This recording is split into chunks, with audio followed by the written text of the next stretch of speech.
I'm Glenn Greenwald of The Intercept, and I'm here at the Presidential Palace in Brasilia, where I spoke with Brazilian President Dilma Rousseff for her first interview after being suspended by the Brazilian Senate. Bom dia, senhora presidente. Obrigado pela entrevista. Bom dia, querido. A última fase do processo do impeachment é o Supremo Tribunal, que tem 11 ministros, 8 que foram apontados do PT, 5 deles pela senhora. Acha que esse tribunal e suas decisões são legítimas? Olha, eu acho que as decisões do tribunal têm sido legítimas.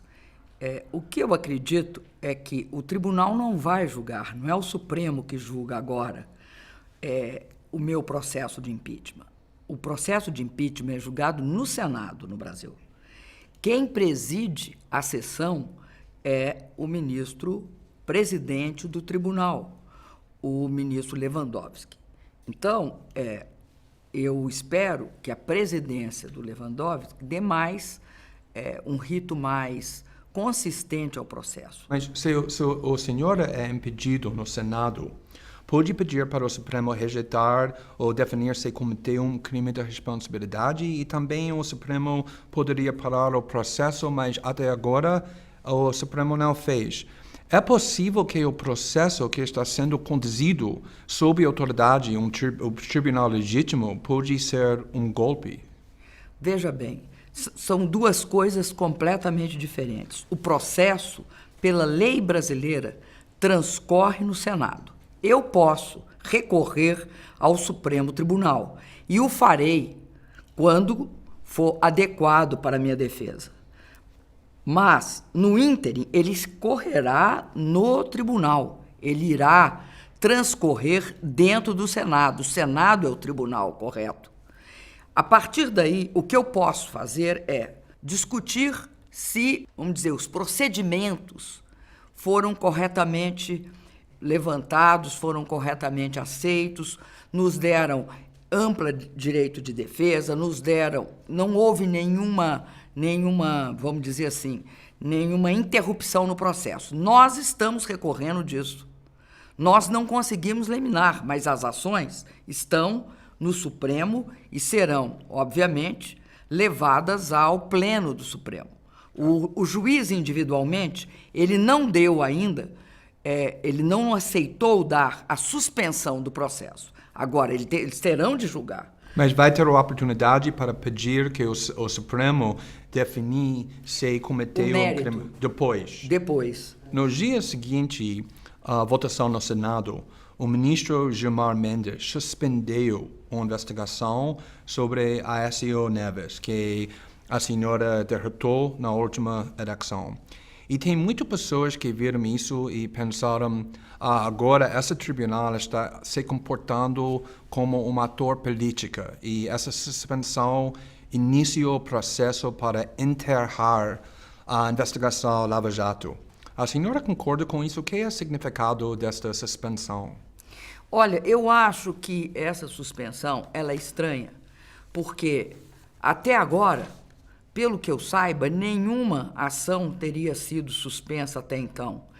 Nenhuma ação de pessoas investigadas pela Lava Jato.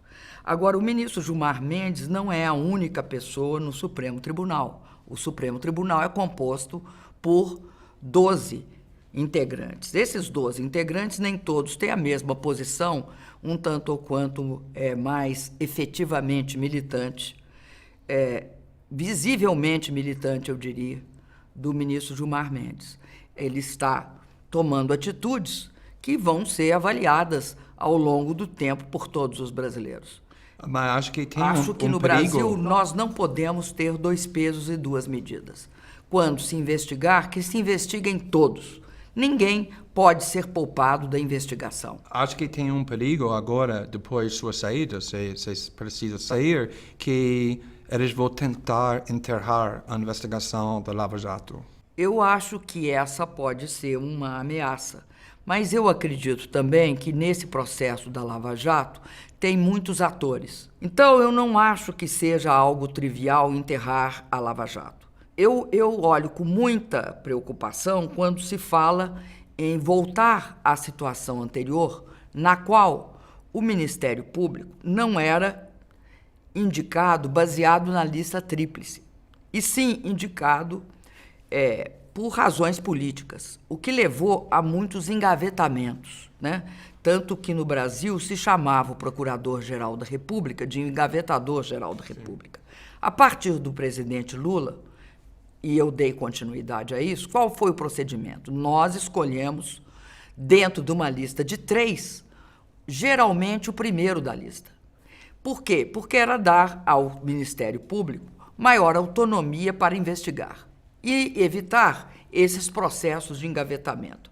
Eu acredito que hoje você tem uma estrutura, tanto do Ministério Público, quanto da Polícia Federal, quanto de segmentos do Judiciário, exemplo, o Supremo Tribunal, o Superior Tribunal de Justiça. Você tem esses segmentos com muita disposição de aceitar as investigações. Agora, como em todas as instituições, nenhuma instituição ela está acima ou seja, da situação política de um país. Tá. Todas as instituições sofrem, né, os efeitos da situação política de um país. E sobre a acusação contra a senhora, eu sei que outros presidentes, incluindo o presidente Cardoso, governadores, usavam pedaladas fiscais. Eu sei que a senhora insiste que os pedalados não são um crime de responsabilidade que poderia justificar um impeachment. Não são um crime de responsabilidade, entendo, mas, como não são um crime contra o orçamento nem nada. Eles não são crime. Mas não admite que é proibido pela lei da responsabilidade fiscal? Não, porque não é proibido pela lei de responsabilidade fiscal. O que ele chama de pedalada? Chama-se de pedalada um processo chamado crédito suplementar. Esse crédito suplementar está previsto na lei orçamentária. Ele é autorizado pela lei orçamentária. Em que ele consiste?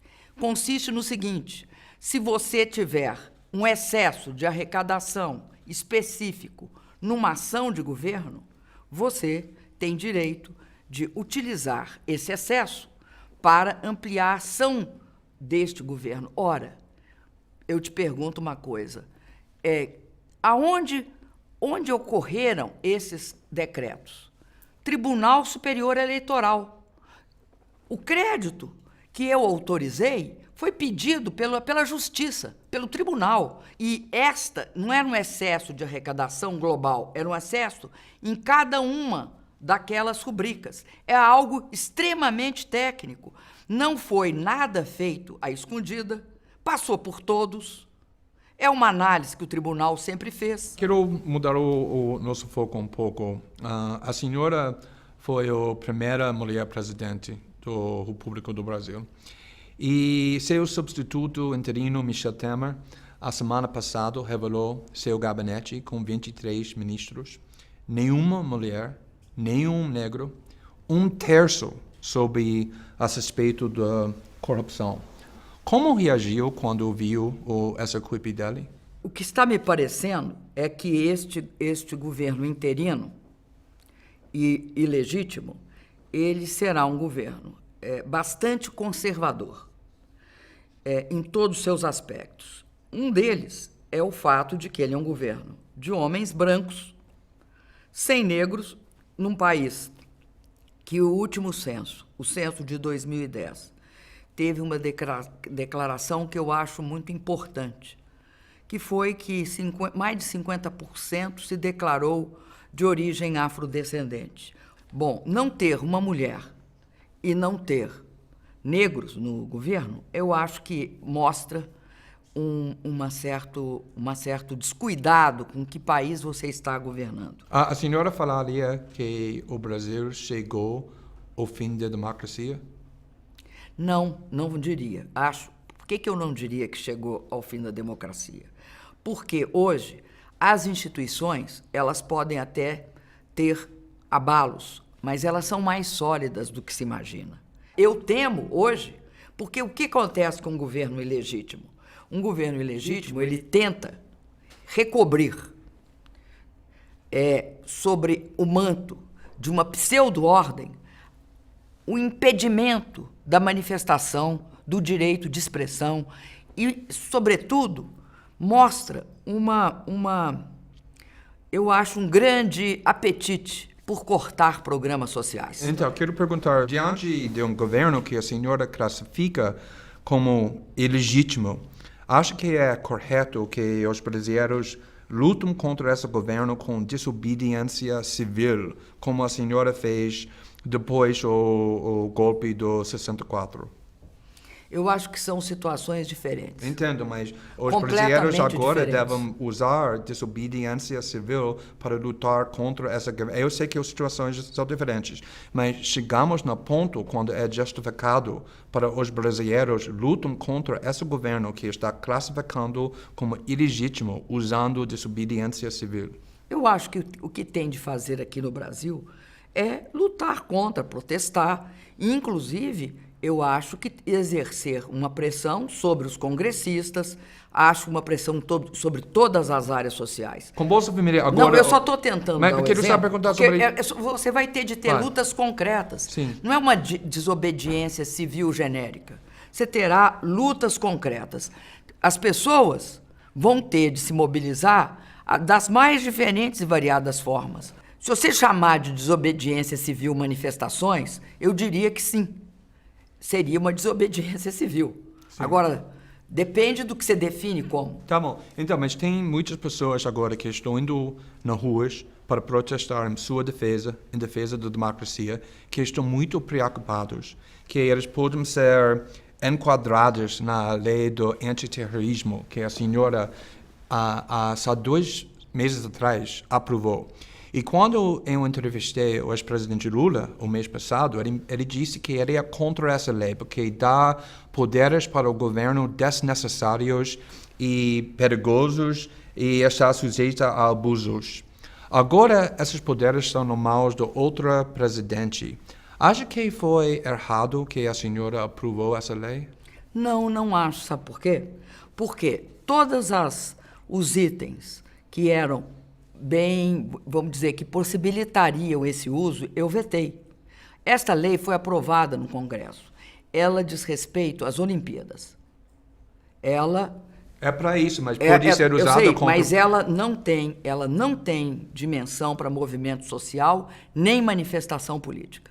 Ela é exclusivamente para atos terroristas. Todas as coisas meio obscuras, nós vetamos. Então, sinto muito, aí eu tenho uma pequena divergência com o presidente Lula. Ele teria toda a razão se ela tivesse sido sancionada como veio do Congresso. O governo Temer disse que vai focar a Bolsa Família apenas nos 5% mais pobres.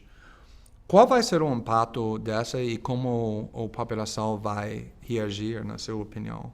Eu acredito, viu, Greenwald, que a população vai reagir mal.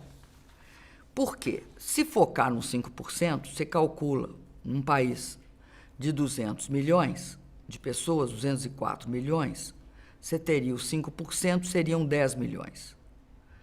Hoje, o Bolsa Família abrange em torno de 47 milhões de pessoas. Porque o Bolsa Família, a gente tem de entender para que ele é feito. Ele não é feito para o adulto. Ele é feito fundamentalmente para a criança. Porque toda a condicionalidade desse programa é levar a criança para a escola, vacinar e acompanhar a saúde infantil. Com isso, nós reduzimos mortalidade infantil. Com isso, nós colocamos na escola crianças que não iam para a escola, porque não tem como fazer política para a criança se não fizer para os adultos, para as famílias, para as mães. E isso eu acho que mostra claramente o caráter de retrocesso, de conservadorismo. Tem um jornalista americano baseado há muito tempo no Brasil, Alex Quadras, que escreveu um artigo no Washington Post 3 semanas atrás, com essa manchete: como o PT perdeu os trabalhadores. E ele apontou que o PT transferiu muito dinheiro para os bilionários, para os mais ricos, para as grandes empresas, e, no mesmo tempo, impôs medidas de austeridade para os mais pobres. É por causa dessas políticas que a grande parte da base do seu partido te abandonou agora? Primeiro, eu não acho que a base do meu partido me Tem políticos abandonou. apoiantes que agora não está te apoiando. Bem, eu não tenho visto isso, eu tenho visto pelo contrário, eu tenho visto um grande apoio pela base do meu partido, pela base progressista no Brasil. Acho que um dos resultados desse processo foi uma grande reaglutinação. Veja bem, vamos entender em que conjuntura nós estamos. O Brasil, como todos os países do mundo, está enfrentando agora, a partir de 14, começou a enfrentar a crise econômica. Sim. Obviamente, quando você tem um processo de crise, você está na fase descendente do ciclo econômico e não na crescente, você perde instrumentos para fazer a política anticíclica. Nós viemos fazendo uma política anticíclica ao 11, 12, 13, 14. Em 14, nós esgotamos a nossa capacidade fiscal de fazer essa política. Eu sei, mas durante essa época ajuda muito os bilionários, as empresas grandes. Se você me explicar onde que eu ajudei bilionário e empresa grande, eu gostaria. Por quê? Porque é o seguinte, nós não fizemos ajuste para cortar programa social. Nós preservamos o Bolsa Família, preservamos o ProUni, preservamos o FIES, preservamos toda a política para a pequena agricultura, o programa de aquisição de alimentos, preservamos todo o financiamento para esta agricultura pequena, preservamos a nossa política para a mulher, para a quilombola, para índio. Tanto é assim que estão desmontando. Disse antes que o Michel Temer está construindo um governo agora muito conservador e também que ele é um líder desse golpe, ele é envolvido desse golpe. E também, 2 semanas atrás, o Eduardo Cunha foi afastado na presidência da Câmara por causa da corrupção. Por que escolheu essas 2 pessoas como aliados tão próximos? Veja bem, eu estava até olhando isso hoje.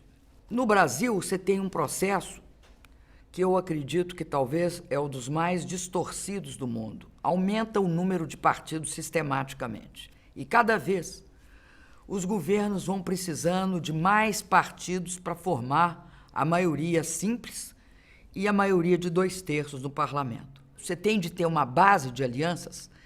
Quanto maior a base de alianças, quanto menos política ideologicamente alinhada. Então, você passa a ter de construir alianças muito amplas. Este é um processo extremamente complexo. Além disso, tem outra característica. Esse golpe, ele tem um líder. O líder não é o presidente interino. Mas ele foi envolvido na sua opinião. Não, calma. O líder é o presidente da Câmara, Sim. que foi agora afastado. Um pouco atrasado, mas antes tarde do que nunca, como eu disse. Este líder, ele é eminentemente, ele representa um setor conservador, extremamente conservador. Mas foi seu aliado há muito tempo, não? Calma. Ele era meu aliado porque ele era do partido de centro, o qual, desde 99, constrói a maioria com os governos. Ele não é do segmento, esse é um partido complexo, ele não é do segmento, ele não é de um partido ideológico. Então, para entender o fato de que dentro desse partido se convive as mais diferentes características. Ele, inexoravelmente, era, entre aspas, meu aliado.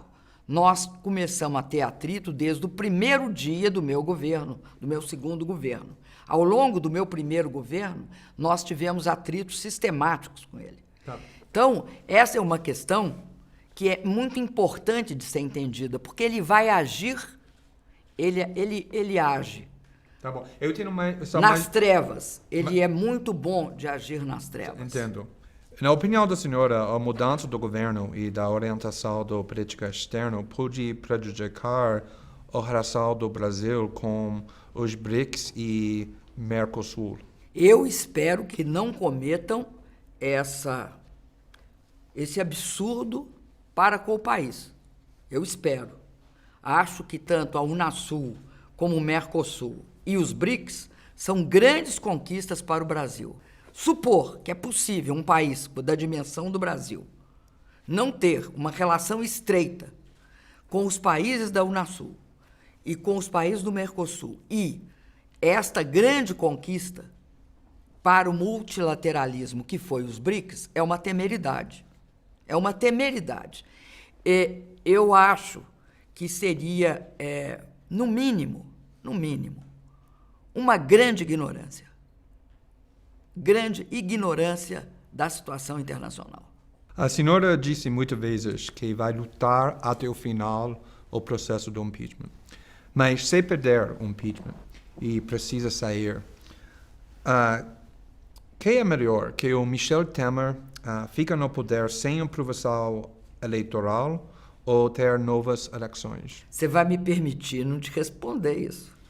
Porque está lutando Porque eu estou ainda. lutando até o fim. Entendo. Porque você vai entender que se eu colocar uma questão dessas para mim, eu estou me desmobilizando. A senhora é conhecida como uma mulher bem forte e disse muitas vezes que não tem comparação entre o que sofreu antes e o que está acontecendo agora. Mas essa crise é bem dura para o país e para a senhora também. O que está afetando a senhora e também sua família? Olha, eu acho que afeta sim, afeta do ponto de vista pessoal, porque eu até disse isso outro dia, no dia que eu saí, da condição de presidente operacional, porque eu sou a presidente efetiva do Brasil e é legítima. Eu acho que afeta no seguinte sentido, porque é uma injustiça. Talvez a coisa mais difícil para uma pessoa suportar, além da dor, da doença e da tortura, seja a injustiça. Por quê? Porque você fica como se você estivesse preso numa armadilha. É claro que eles passaram durante um tempo, eles falaram que eu era uma pessoa, uma mulher, eu acho que eles supuseram que eu podia renunciar. Por que eles queriam que eu renunciasse? Porque a minha presença é incômoda. Como eu não tenho conta no exterior, já me viraram do lado dos avessos. Eu nunca recebi propina. Eu não aceito conviver com a corrupção. Uma das coisas que dizem que eu sou dura é porque é muito difícil chegar a mim para propor qualquer coisa incorreta. A injustiça desse fato, a injustiça política disso, a injustiça pessoal, afeta a mim, afeta a minha família, afeta a todos nós. E eu outro dia disse que eu era vítima, não no sentido da vítima do sacrifício, mas a vítima da injustiça. Eu sou vítima da injustiça. Senhor presidente, muito obrigado pela entrevista. Muito obrigado.